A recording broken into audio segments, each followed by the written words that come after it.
इस कहानी के पार्ट 2 में हमने देखा था कि मैरीबेथ ने विक्टर क्रैवली के सर को गन से कीमा बना दिया है। उसे लगा था कि शायद क्रैवली मर चुका है और वो वहां से चली जाती है, लेकिन हम देखते हैं कि क्रैवली मरा हुआ नहीं था और वो दोबारा से उठ खड़ा होता है। मैरीबेथ को यहाँ पर उनके साथ आए हुए 2 हंटर्स की डेड बॉडीज भी मिल जाती है, जिन्हें क्रैवली ने बहुत ही बेरहमी से एक चैनसाव से काट दिया था। और तभी मैरीबेथ को अचानक से विक्टर क्रैवली की आवाज सुनाई दे पड़ती है, इसीलिए जल्दी जल्दी से उसी चैनसाव को स्टार्ट करने लग जाती है। बहुत कोशिश के बाद चैनसाव स्टार्ट हो जाती है, लेकिन विक्टर क्रैवली आकर उसे पकड़ लेता है और हवा में टांग देता है। क्रैवली का फेस काफी इंजर्ड हो चुका था और मैरीबेथ मौका देखकर अपना हाथ ही उसके फेस में घुसा डालती है, जिससे क्रैवली की काफी दर्द होने लग जाता है और वो उसे छोड़ देता है और सीधा जाकर उसी चैनसाव पर गिर जाता है जिसे मैरीबेथ ने स्टार्ट किया हुआ था। चैनसाव उसे बीच से ही काटकर उसके बॉडी के 2 टुकड़े कर डालता है। तब मैरीबेथ उसका थोड़ा बहुत बचा कूचा सर को उठाकर वहां से चली जाती है। यहाँ पर उसने इसलिए किया था ताकि विक्टर क्रैवली दोबारा से जिंदा ना हो जाए और वो चलते चलते जंगल से बाहर सिटी की तरफ आ जाती है। सिटी में आते ही वो सबसे पहले पुलिस स्टेशन जाती है। वहाँ उसे खून से लथपथ एक हाथ में शॉटगन के साथ दूसरे हाथ में किसी का स्कल पकड़ा हुआ था। जब देखते हैं तो वहाँ पर मौजूद सभी लोग काफी डर जाते हैं। पुलिस वाले उसे अरेस्ट कर लेते हैं, लेकिन वो यहाँ पर उन्हें कुछ भी बताने के पोजीशन में नहीं थी और वो सिर्फ इतना कहती है कि सौंप में सभी लोग मर गए हैं। यह बात सुनकर वहाँ के एक पुलिस ऑफिसर अपना एक यूनिट सौंप में भेज देते हैं। मैरीबेथ को साफ कर लेने के बाद उन्हें यह पता चलती है कि जितना भी खून उसके बॉडी पर लगा हुआ था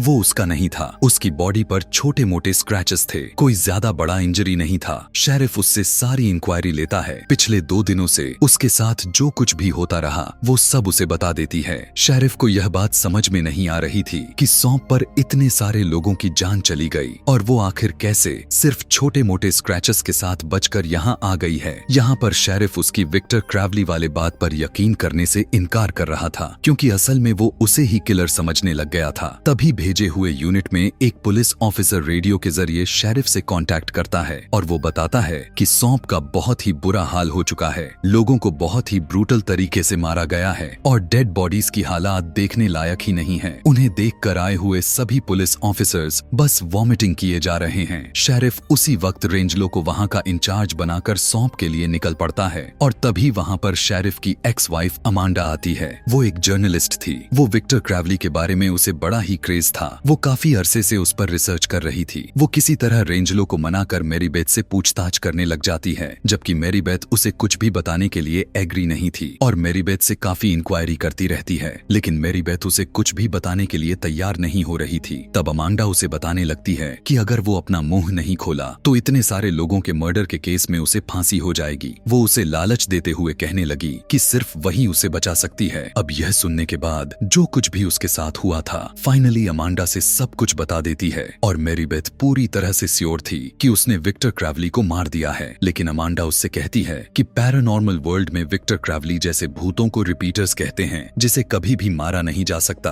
और चाहे जो भी हो जाए किसी भी हालत में उसे दोबारा से जिंदा हो ही जाना है। लेकिन मैरीबेथ को काफी अच्छे से पता था कि उसने विक्टर क्रैवली को मार डाला है। दूसरी तरफ सौंप पर मेडिकल टीम पहुंच गई थी और वो सबकी डेड बॉडीज को इकट्ठा कर रहे थे और वहीं पर उन लोगों को विक्टर क्रैवली की बॉडी भी मिल जाती है और वे उसे भी सील करने के बाद एम्बुलेंस में लेकर आते हैं। हम देखते हैं कि उन्हें बॉडी को कलेक्ट करते करते रात हो चुकी थी, लेकिन अभी भी उन्होंने कुछ बॉडीज को उठानी थी। रेडी नाम का लड़का बहुत ही आराम से बैठकर एम्बुलेंस में अपना काम किए जा रहा था कि तभी उसे कुछ अजीब तरह की आवाज सुनाई देती है और जैसे ही वो अपना फेस टर्न करता है तब विक्टर क्रैवली शॉक देने वाली मशीन को उसके चेहरे पर लगाकर उसका चेहरा ही उड़ा देता है। तब शोर सुनकर पुलिस ऑफिसर वहां चेक करने के लिए जाता है कि तभी बोट में से निकलकर क्रैवली बाहर आता है और उसकी तरफ बढ़ने लग जाता है। वो अपने पूरे गन को विक्टर क्रैवली के ऊपर खाली कर देता है, जिससे क्रैवली नीचे गिर जाता है और हैमिल्टन नाम का इस ऑफिसर को लगता है कि शायद क्रैवली मर गया, पर तभी क्रैवली अचानक से उठ जाता है और हैमिल्टन रेंजलो से कांटेक्ट करता है, लेकिन उससे पहले कि वो कुछ बता पाता क्रैवली उसे भी मार देता है। दूसरी तरफ रेंजलो को सिर्फ उसकी चीखें ही सुनाई देती हैं और जब उन चिंखों को अमांडा सुनती है तब वो फौरन से समझ जाती है कि क्रैवली वापस आ चुका है।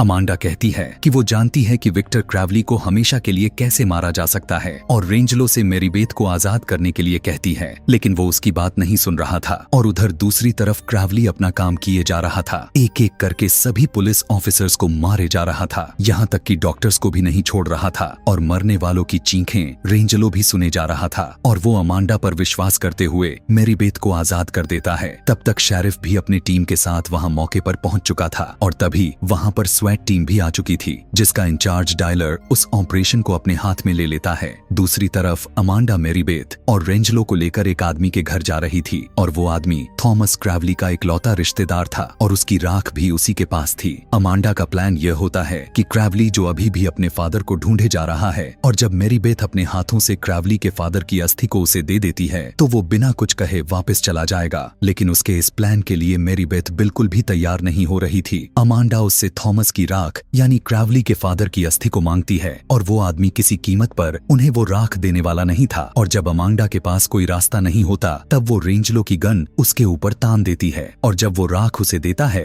तो वो राख को लेकर वहां से भाग जाते हैं। दूसरी तरफ जंगल में पूरी टीम यानी स्वैट टीम उस जगह को चेक कर रही थी और हर जगह पर उन्हें डेड बॉडीज मिलती हुई दिखाई देती हैं। उन्हें देखकर वो उनकी पीछा करते हैं, लेकिन डेड बॉडीज की हालात इतनी खराब हो चुकी थी कि उन्हें देखकर टीम की भी हालत बिगड़ने लग जाती है। और तभी झाड़ियों में से निकलकर कोई आता है, लेकिन इस बार विक्टर क्रैवली नहीं था बल्कि वो तो एंड्रयू था। वो कहता है कि विक्टर क्रैवली ने सभी को मार दिया है और उन्हें अपनी जान बचाकर निकल जाना चाहिए। उसकी बातों को सुनकर शेरिफ मिलिट्री को वहां पर बुलाने लग जाते हैं, लेकिन टाइलर उसका रेडियो को तोड़ देता है और कहने लग जाता है कि इस सिचुएशन को वो खुद ही हैंडल कर सकता है। उसी टाइम अचानक से झाड़ियों में से किसी की मूवमेंट फील होती है। बिना सोचे समझे वो लोग अंधाधुंध फायरिंग शुरू कर देते हैं। फायरिंग के बाद टाइलर आगे चेक करने के लिए जैसे ही जाता है कि तभी वो देख पाता है कि वहां तो एक जंगली जानवर का एक छोटा सा बच्चा है कि सामने क्रैवली की आवाज आने लग जाती है और वो सब पीछे हटने लग जाते हैं। वो सब लोग उसके घर तक पहुंच जाते हैं और सभी के सभी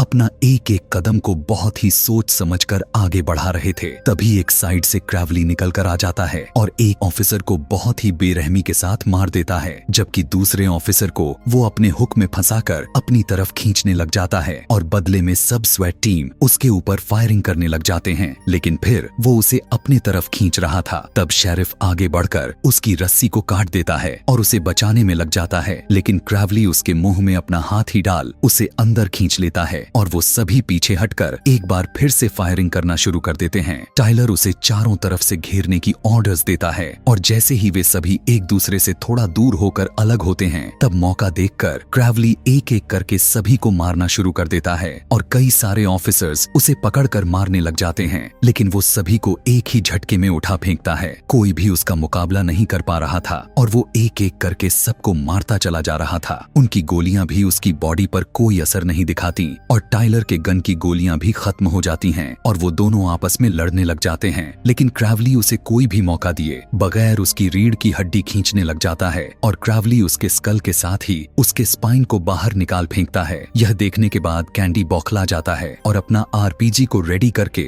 उसके ऊपर फायर कर देता है, जिससे क्रैवली का पूरा घर ही तबाह हो जाता है। तब कैंडी सेलिब्रेट करने लग जाता है कि उसने अकेले ही विक्टर क्रैवली को मार दिया है, लेकिन तभी सामने से विक्टर क्रैवली आ जाता है और क्रैवली उसकी हाथ और पैरों को उखाड़कर उसे भी बेरहमी से मार देता है। तब मौके का फायदा उठाकर शेरिफ एंड्रयू और मिकाइला अपनी जान बचाने के लिए एम्बुलेंस में जाकर खुद को लॉक्ड कर लेते हैं। बोट के रेडियो से शेरिफ वहां पर मिलिट्री को बुला ही लेता है। वो कहता है कि बहुत सारे गनमैन्स ने उन पर फायरिंग कर दी है और वो यहाँ पर झूठ इसीलिए बोलता है क्योंकि अगर वो विक्टर क्रैवली का नाम लेता भी तो कोई मिलिट्री भेजने की तो दूर की बात थी, एक भी गार्ड तक ना भेजता। उस एम्बुलेंस में वे तीनों खुद को काफी सेफ समझ रहे थे कि तभी क्रैवली अपने बेल्ट सैंडर से उसे काटने लग जाता है। यह देखकर इनकी तो अब फटने लग जाती है। क्रैवली उस एम्बुलेंस में एक बहुत ही बड़ा होल बना देता है। एंड्रयू के सामने एक हथौड़ा पड़ा हुआ था और जब वो उसे उठाने की कोशिश करता है तब विक्टर क्रैवली उसे पकड़ लेता है। मिकाइला उस हथौड़े से क्रैवली के हाथों पर मारकर एंड्रयू को बचाती है और अमांडा रेंजलो मेरीबेथ के साथ क्रैवली के घर तक पहुंच चुकी थी और वो जोर जोर से चिल्लाकर क्रेवली को बुलाने लग जाती है और जब क्रेवली उसकी आवाज सुनता है तो वो वहाँ से चला जाता है। इतने में शेरिफ भी अमांडा की आवाजें पहचान जाता है और उसे बुलाने के लिए वो बाहर आता है। तभी विक्टर क्रेवली उसे पकड़कर उसके फेस का बुरा हाल कर देता है। शेरिफ की गन मिकाइला के सामने गिर जाती है और वो सोचने लग जाती है कि शायद वो इजीली उसे उठा सकती है, और जैसे ही वो उसे उठाने के लिए जाती है विक्टर क्रेवली उसे भी पकड़ लेता है। तब एंड्रयू उसकी कुछ भी मदद नहीं कर पाता और चुपचाप उसे मरते हुए देखे जा रहा था। अमांडा उसे कॉन्टिन्यूअसली जोर जोर से चिल्ला चिल्ला कर बुला रही थी और वो वहाँ पर पहुँच भी जाता है। यहाँ पर अब अमांडा थॉमस की अस्थि को मेरीबेथ के हाथ में देती है। क्रेवली राख को देखते ही थोड़ा रिलैक्स हो जाता है। मेरीबेथ के फादर ने जो भी उसके साथ किया था उसके लिए वो माफी मांगने लग जाती है और राख को उसके सामने रख देती है। क्रेवली राख उठाने के लिए आगे बढ़ता है, लेकिन रेंजलो समझता है कि शायद वो मेरीबेथ को मारने ही वाला है और वो उसे शूट करने लग जाता है। सारी गोली को उसके बॉडी पर ही खत्म कर देता है और सोचने लग जाता है कि शायद वो मर गया होगा कि तभी क्रेवली खड़ा हो जाता है और अपने दोनों हाथों से उसे बीच से ही चीर फाड़ कर देता है। तब अमांडा जल्दी से अस्थि को उठाकर मेरीबेथ के पास फेंक देती है और उसे कहती है कि वो दोबारा से क्रेवली को उस राख को दे दे कि तभी अचानक से क्रेवली अमांडा को भी पकड़ लेता है और वो बेचारी जो इतने अरसे से उस पर रिसर्च कर रही थी वो उसे भी मार देता है। अमांडा के सर को उसके बालों को पकड़ के उसके धड़ से ही अलग कर देता है और उसे मारने के बाद वो मेरीबेथ को एक पेड़ से लटका देता है और आज 2 दिन गुजर जाते हैं और अब वो उसे मारने वाला होता है। तभी मेरीबेथ उस राख यानी अस्थि के मटके को उसके सर पर मारकर फोड़ देती है और क्रेवली के फादर की राख उस पर गिर जाती है और जैसे ही वो राख क्रेवली के बॉडी से टच होती है क्रेवली मेल्ट होना शुरू हो जाता है। मेल्ट होते होते वो काफी हद तक पिघल चुका था और मेरीबेथ पेड़ की टहनी को तोड़कर उस ट्री से खुद को आजाद कर लेती है और शॉटगन उठाकर उसे दोबारा से जिंदा होने का वेट करने लग जाती है। लेकिन इस बार क्रेवली का किस्मत साथ नहीं देता, यानी अब वो जिंदा नहीं होता और वो बचे हुए क्रेवली के कुछ पार्ट्स को शॉटगन से उड़ा देती है और यहाँ पर क्रेवली हमेशा हमेशा के लिए मर जाता है, यानी उसका खात्मा हो जाता है क्योंकि उसकी हड्डियां तक जल चुकी थीं। और दूसरी तरफ मेरीबेथ की हालत भी काफी खराब दिखाई दे रही थी और तभी वहाँ पर मिलिट्री ऑफिसर भी आ जाते हैं और हम देख पाते हैं कि ज्यादा ही इंजर्ड हो जाने की वजह से मेरीबेथ की सांसें बंद हो रही थीं, उसकी हार्ट बीट ठीक से काम नहीं कर रहा था और ये मूवी यहीं पर खत्म हो जाती है। आगे की कहानी जानने के लिए नीचे कमेंट में नेक्स्ट पार्ट या हैचेट पार्ट 4 लिखना ना भूलें। Thanks for watching.